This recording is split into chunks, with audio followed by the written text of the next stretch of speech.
بسم اللہ الرحمن الرحیم۔ السلام علیکم ورحمۃ اللہ وبرکاتہ۔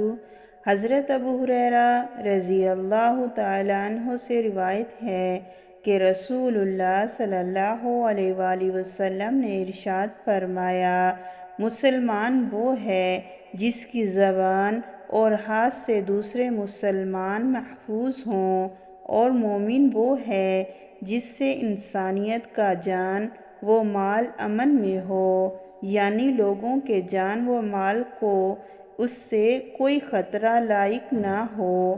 سنن نسائی حدیث نمبر 4998۔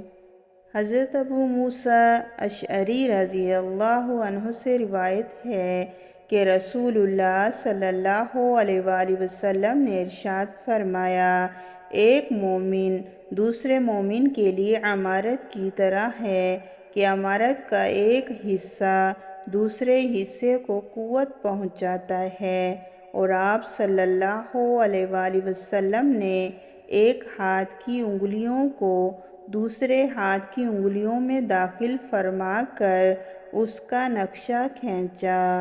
صحیح بخاری حدیث نمبر 4081۔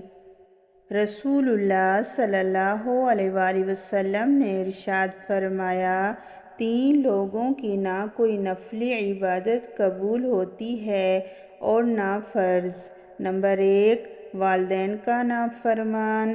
نمبر 2، احسان جتلانے والا۔ نمبر 3، تقدیر کا انکار کرنے والا۔